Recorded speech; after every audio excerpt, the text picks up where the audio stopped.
Kapag iniisip natin ang salitang positibo, siguradong iniisip din natin na ito'y kaligayahan. Gayunpaman, ang kaligayahan ay hindi lamang uri ng pagiging positibo. Maraming mga paraan upang maging mas positibo tayo sa buhay. Kahit na nakakaranas ka ng kalungkutan, galit o mga hamon, meron pa rin tayong kakayahan upang pumili ng positibong damdamin. At may paraan din tayo kung paano mag-isip ng tama. Sa katunayan, ang ating emosyon ay literal na binabago ang ating katawan. Marami sa ating mga karanasan sa buhay ay isang resulta kung paano natin binibigyang kahulugan ang nangyari sa ating paligid. Sa halip na pigilan o subukang alisin ang mga negatibong damdamin, pwede nating bigyang kahulugan at tugunan ang mga ito sa ibang paraan. Sanayan mo na pakalmahin ang iyong isipan. Habaan mo ang iyong pasensya at pagtiyagaan mo. Magiging positibo ka rin. Kung gusto mong maging tunay na positibo, simulan mo ito sa sarili mo. Number 1, tanggapin mo ang iyong sitwasyon. Hindi mo mababago ang iyong pag-iisip kung hindi mo tanggap kung ano ang sitwasyon mo. Kung hindi mo tanggap kung ano ang problema mo. Ang pagtanggap na meron kang mga negatibong iniisip at negatibong damdamin at ang pagtanggap na hindi ka nasiyahan kung paano mo tinutugunan ang mga ito ay makakatulong sa'yo na simulan ang proseso ng pagbabago. Huwag kang magalit sa isip at damdamin mo. Tandaan mo ito, ang mga iniisip na sumusulpot sa isipan mo at ang nadarama mo ay hindi masama o mabuti. Ang mga ito ay isip at damdamin lamang. Ang maaari mong makontrol ay kung paano mo bigyang kahulugan at tugunan ang mga ito. Magiging negatibo lang yon kung mali ang pangunawa mo. Ibig sabihin na ikaw pa rin ang may kontrol. Tanggapin mo rin ang mga bagay tungkol sa iyong sarili na hindi mo mababago. Halimbawa, kung ikaw ay isang introvert na nangangailangan ng oras na mapag-isa upang makapag-recharge, kung pilit mong subukan maging isang extrovert sa lahat ng oras, marahil ay malulungkot ka lang sa resulta. Ibig sabihin, natanggapin mo kung introvert ka o ikay extrovert. Huwag mong piliting baguhin ang sarili mo kung may negatibong epekto naman ito sa'yo. Tanggapin mo kung sino ka talaga. You can then feel free to develop that self into the most positive self you can be. Number 2, dapat may layunin ka. Mahirap maging positibo kung wala kang layunin sa buhay. Ang mga layunin ay nagbibigay sa atin ng isang mas positibong pananaw sa buhay. Ang pagtakda ng isang makatotohanang layunin ay maaaring makapagpataas ng iyong kumpiyansa at mapatatag ang iyong buhay kahit na hindi mo pa nakakamit kaagad ang layunin mo. Setting goals that are personally meaningful to you and align with your values will help you achieve them and will help you move forward in your life. Kahit maliit na layunin man yan, mas okay na yon kaysa wala kang layunin. Magsimula ka sa maliit na layunin hanggang sa may panibago ka na namang layunin sa buhay. Kahit mabagal ka, basta't wag mo lang sukuan ang layunin mo. Dapat specific ang layunin mo. Madali namang magtakda ng layunin. Ang problema ay nahihirapan ka kung paano simulan. Kaya mas mahalaga na mag-umpisa ka muna sa maliit. Dapat positibong salita ang gamitin mo sa iyong layunin. Pinapakita ng pananaliksik na mas malamang na makamit mo ang iyong mga layunin kung positibong salita ang gagamitin mo. Halimbawa, hindi na ako pwedeng kumain ng junk food. Yan ay hindi ka pakipakinabang na layunin. Mas lalo ka lang magigilty sa ginagawa mo. Kasi negatibong salita yan eh. Palitan mo yan ng, dapat kumain lamang ako ng gulay at prutas. Yan ang halimbawa ng positibong salita. Keep your goals based on your own actions. Hindi pwedeng ikaw ang mag-set ng goals para sa iba o ang iba ang magtakda ng layunin para sa'yo. Tandaan mo na hindi mo makukontrol ang ibang tao at hindi ka rin nila makukontrol. Halimbawa, kung patitigilin mo sila sa paninigarilyo, hindi sila titigil hanggat hindi sila magpasya. Set goals that depend on what you can control. Number 3, magmahal ka. Hindi ibig sabihin na partikular lang na tao ang mahalin mo. Mahalin mo ang lahat ng bagay o tao sa mundo. Paano ka maging positibo kung galit at puot ang nakabalot sa buhay mo? Extend the feelings of love you already feel for your closest family members and extend it to others in the world. Makikita mo kagad ang positibong epekto nito. Love is good for your mental health. Maiibsan ang iyong depression at anxiety. Number 4, ibuhos mo lahat sa sulat. Ang dahilan kung bakit isusulat mo ay para makita mo at maunawaan mo kung ano ba talaga ang problema mo.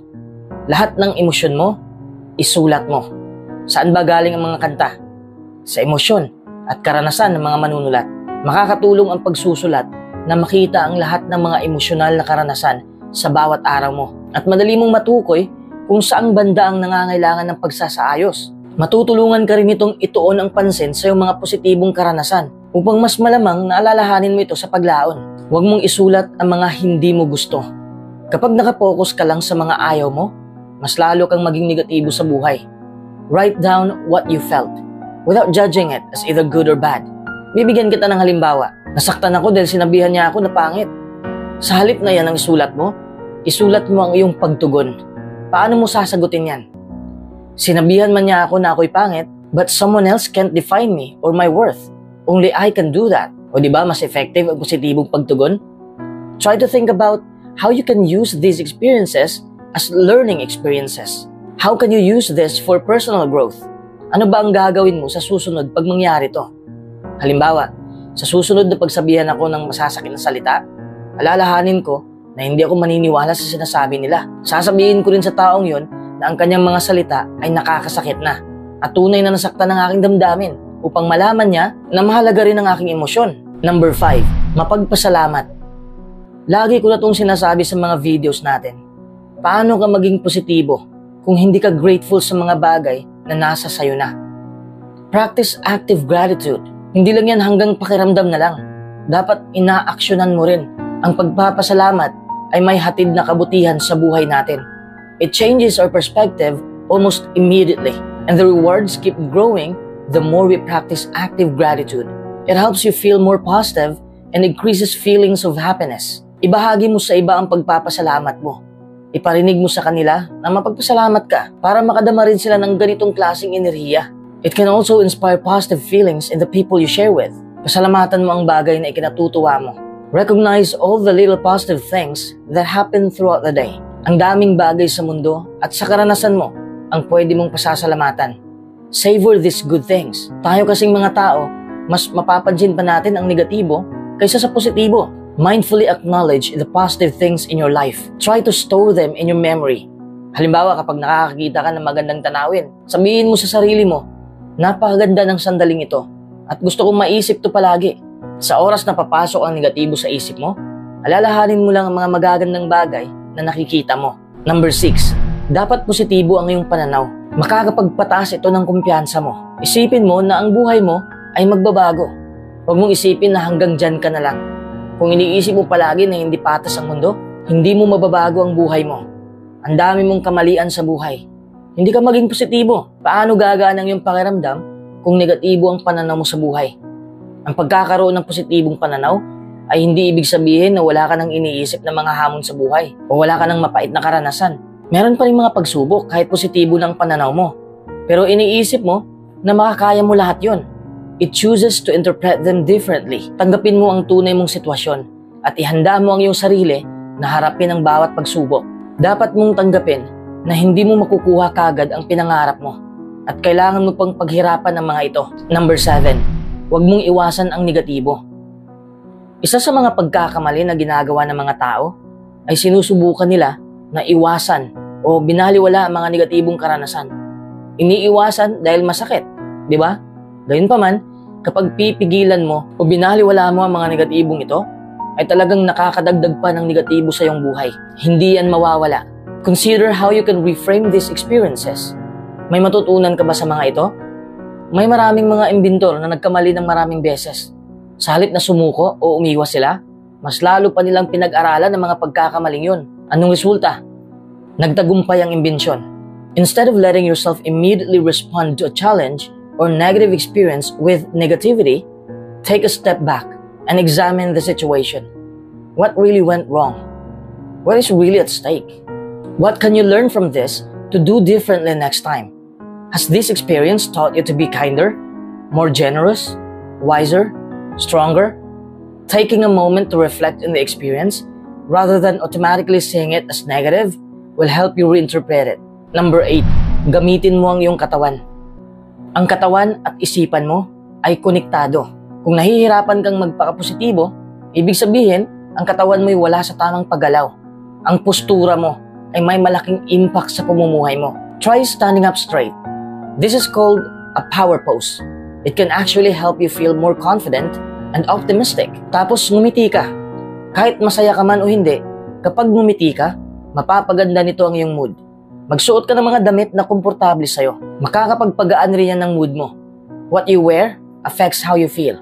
Find clothes that make you feel good about yourself and wear them, no matter what society tries to say about it. Number 9, mag-ehersisyo ka. Palagi ko na rin itong sinasabi. Kapag mag-ehersisyo ka, magre-release ang katawan mo ng chemicals. Ang chemicals na ito ay tinatawag na endorphins. Makakatulong ito sa paglaban ng depresyon at anxiety mo. Mas lalo kang mapapakalma nito. Kahit 30 minuto lang ng physical activity, malaking tulong na yon. Number 10, baguhin mo ang sarili mo. Paano ka maging positibo kung negatibo ang pagkatao mo? Paano mo mababago ang paligid mo kung hindi mo mabago ang sarili mo? Create life from within. If you want more success, focus on all the ways that you are already successful. If you want more love, focus on all the people that already care about you and the abundance of love you have to give to others. If you want to create greater health, focus on all the ways that you are healthy. Focus on the good things. Number 11, huwag kang masyadong seryoso. Paano ka maging positibo kung pati maliit na bagay ay siniseryoso mo? Minsan kasi sa buhay natin, may mga maliit na bagay na akala natin ay big deal na yon. Pero nung tayo umiwas, nalaman natin na hindi pala. Yung material na bagay, akala natin magdudulot ng kasiyahan sa atin. Pero hindi naman pala. Siniseryoso natin ang mga bagay na wala namang maidudulot na kaligayahang pagmatagalan. We only need 5 basic things to flourish in life. Number 1, positibong emosyon. Number 2, makikipaghalubilo sa mga tao. Number 3, mahalin mo ang iyong kapwa. Number 4, kamtin ang makabuluhang bagay. Number 5, magtagumpay. Pero depende na yan sa'yo kung paano mo yan binigyang kahulugan. Kung hindi mo kasi nakita ang kahulugan ng mga ginagawa mo, hindi ka magiging masaya. Material things really won't make you happy. Number 12, gawin mo ang mga bagay na gusto mo. Simple lang naman to, pero mahirap gawin. Bakit mahirap? Hindi mo kasi alam kung ano ang gusto mong gawin sa buhay. Alam kong abalang-abala ka sa maraming bagay.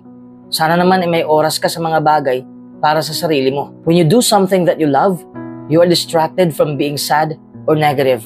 Number 13, layuan mo ang negatibong impluensya. Madali lang kasi tayong mahawa sa mga negatibong tao na nakapaligid sa atin. Kung alam mo ang negatibong bagay, dapat layuan mo na kaagad bago ka pa mahawa nito. May malaking impact dito ang mga kaibigan mo. Bad influence ba sila sa buhay mo? Anong desisyon mo? If your friends are always being negative, consider sharing your own positivity process with them. Encourage them to learn ways of being positive too. Kung hindi nila tatanggapin ang positibong pamumuhay na ibinabahagi mo sa kanila, oras na para ikaw na lang ang lumayo. Do only what you feel comfortable with. If you don't feel comfortable doing something, you're likely to feel bad about doing it. That doesn't make for a positive experience. Learning to say no to things you don't want to do can help you feel stronger and more at ease with yourself. Number 14, labanan mo ang negatibong pag-iisip. Hindi ibig sabihin na puwersa mong tanggalin. Hayaan mong pumasok at hayaan mo itong lumabas. Ikaw lang kasi ang pinakakalaban ng sarili mo. You can become your own harshest critics. Each time you encounter a negative thought, take the time to challenge it. Marami kasi tayong negatibong iniisip eh. Hindi ko yan kaya. Napakalaking impact ito sa buhay mo. Kapag kasi sinabi mo kaagad na hindi mo kaya, titigil na rin ang pagkilos mo. Kaya nga wala kang naabot sa buhay dahil iniisip mo palagi na hindi mo kaya at wala nang pagkakataon. If you find that you frequently have negative thoughts about yourself or about other people, make it a habit to find positive things to say about yourself. Alam kong may mahanap kang positibo sa sarili mo. Kung sinabi mong pangit ka, hindi naman siguro buong pagkatao mo pangit, di ba? Kung sinabi mong bobo ka, hindi ka naman siguro bobo sa lahat ng bagay, di ba? There are both positive and negative aspects in most situations. We get to choose which ones we'll focus on. Kung may mga negatibo mang bagay na hindi mo mababago, tanggapin mo yon. Minsan kailangan nating tanggapin na ang buhay ay hindi talaga patas. Ganyan na talaga ang buhay. Hindi natin yan makukontrol. If we waste energy and happiness on the things we can't change, we'll only make ourselves more frustrated. Number 15, huwag kang matakot mabigo. Pabalik-balik ko nang sinabi to. Paano ka maging positibo kung hindi ka pa handang mabigo? Kung hindi ka pa handang tanggapin ang kabiguan? Lahat tayo ay madadapa at magkakamali ng maraming beses. It's about how we get back up again that counts. Kung naghahangad tayo ng tagumpay, tapos hindi rin tayo takot mabigo, may posibilidad na maging positibo tayo sa buhay.